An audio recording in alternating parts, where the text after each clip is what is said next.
Allergy আছে কিনা সেটা জানার সবথেকে সহজ উপায় হচ্ছে এক এক দিন এক এক খাবার নিয়ে টেস্ট করা। যেমন আজকে সারাদিন আপনি গরুর মাংস খেলেন, 2 বেলায় গরুর মাংস খেলেন, গরুর মাংসের সাথে আপনি অন্য কোনো সবজি, বিশেষ করে যেসব খাবারে বেশি পরিমাণে অ্যালার্জি রয়েছে ওই খাবারগুলো আপনি নেবেন না। ওই খাবারগুলো না নিয়ে আপনি শুধু গরুর মাংস দিয়ে খেলেন। ওইটা খাওয়ার পরে যদি আপনার যদি অ্যালার্জি হয়, যদি এই অ্যালার্জির লক্ষণগুলো দেখা দেয়, তাহলে বুঝতে পারবেন যে গরুর মাংসে আপনার অ্যালার্জি আছে। তেমনি অন্যদিন আপনি পুঁই শাক, বেগুন, তারপর হচ্ছে যেমন খাসির মাংস, ইলিশ মাছ, চিংড়ি মাছ, এসব নিয়ে আপনি এক এক দিন এক এক খাবার নিয়ে পরীক্ষা করতে পারেন।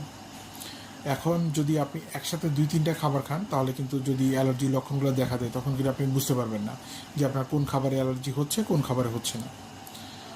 এক্ষেত্রে তখন আপনি অ্যালার্জির কারণে অ্যালার্জিটা ভয় পেয়ে আপনি মোটামুটি 2-3টা খাবারই বাদ করে দিলেন, এতে কিন্তু আপনি পুষ্টিহীনতায় ভুগবেন। অ্যালার্জি মানে এই না যে একদম সব খাবার বাদ দিয়ে দেওয়া। অ্যালার্জি মানে হচ্ছে স্পেসিফিক খাবার যেগুলো খেলে আপনার এই অ্যালার্জির লক্ষণগুলো দেখা দিবে। সেক্ষেত্রে আপনি স্পেসিফিক খাবারগুলো বেছে বেছে খেতে হবে।